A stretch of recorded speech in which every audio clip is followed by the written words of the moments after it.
Deuteronomio capítulo 9. Moisés habla al pueblo con una franqueza que corta toda tentación de orgullo.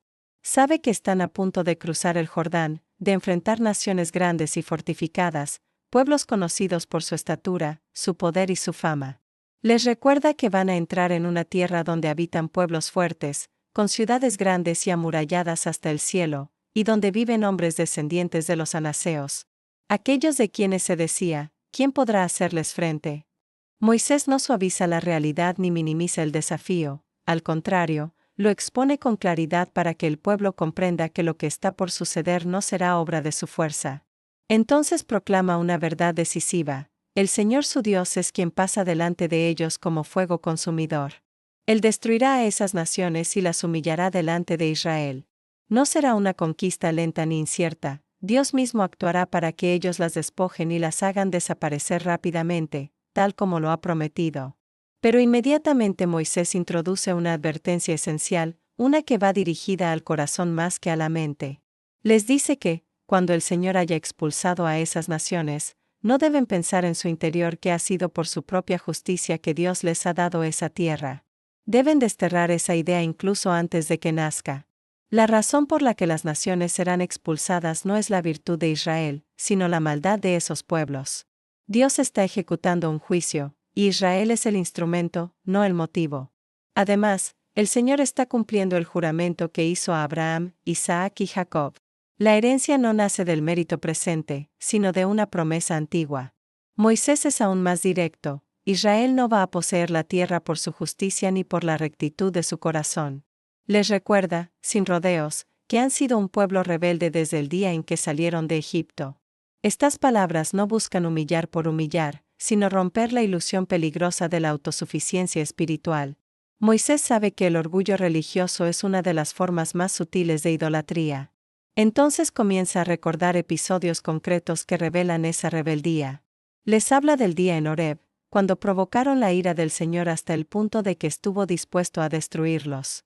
Moisés sube al monte para recibir las tablas del pacto, las tablas de piedra escritas por el dedo de Dios. Permanece allí 40 días y 40 noches, sin comer pan ni beber agua, mientras recibe las palabras del pacto, los mandamientos que el Señor había pronunciado en medio del fuego. Al final de ese tiempo, Dios le entrega las 2 tablas y le dice que descienda rápidamente, porque el pueblo se ha corrompido. Se han apartado pronto del camino que se les había mandado y se han hecho una imagen fundida. El Señor le revela que ha visto la obstinación del pueblo, su dureza de corazón, y le propone destruirlos y hacer de Moisés una nación más grande y poderosa que ellos. Moisés desciende del monte con las tablas en las manos y ve con sus propios ojos lo que Dios le había dicho. El pueblo ha hecho un becerro de oro y lo adora.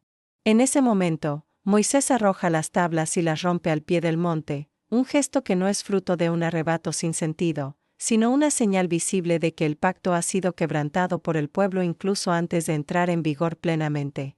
Luego Moisés vuelve a postrarse delante del Señor durante 40 días y 40 noches. No come ni bebe, cargando en su cuerpo el peso espiritual de la culpa del pueblo. Intercede por Israel, suplicando que Dios no los destruya por su pecado.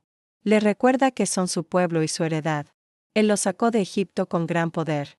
Le pide que no mire la obstinación ni el pecado del pueblo, sino que recuerde a Abraham, Isaac y Jacob, para que las naciones no digan que Dios los sacó para destruirlos o porque no pudo introducirlos en la tierra prometida.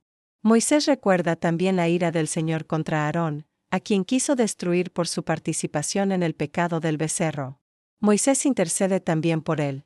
El becerro es quemado, molido hasta quedar como polvo, y arrojado al arroyo que descendía del monte. El pecado no es minimizado ni encubierto, es destruido. Pero Horeb no fue el único lugar donde Israel provocó al Señor. Moisés enumera otros episodios: Taberá, Masá, Kibrotataba. Lugares donde el pueblo murmuró, dudó, desobedeció.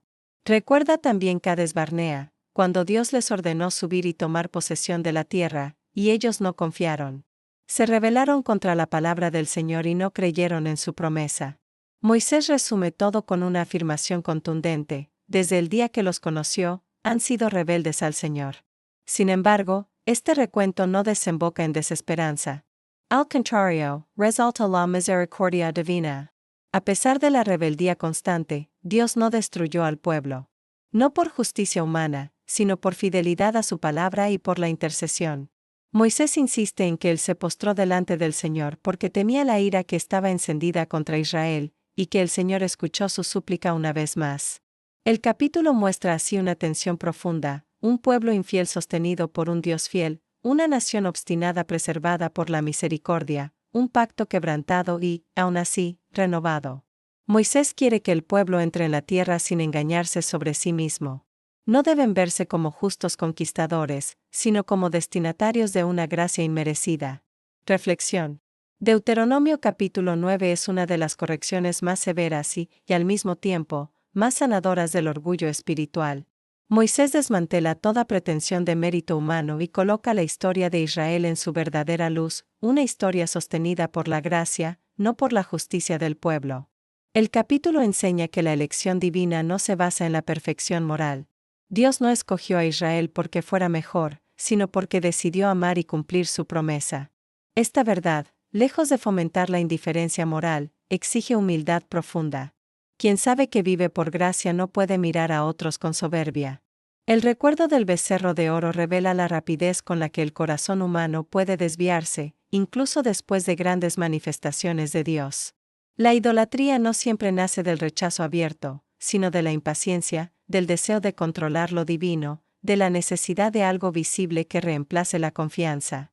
La figura de Moisés intercediendo muestra el poder de la mediación y del amor sacrificado. Su ayuno, su oración y su disposición a cargar con el peso del pueblo anticipan una verdad central de la fe bíblica: la vida del pueblo depende de la intercesión y de la misericordia más que de su obediencia perfecta. Este capítulo invita a una fe despojada de orgullo, sostenida por la memoria honesta del pasado. Reconocer la propia fragilidad no debilita la fe, la purifica. Solo quien acepta que no posee la tierra por su justicia puede vivir en ella con gratitud y obediencia.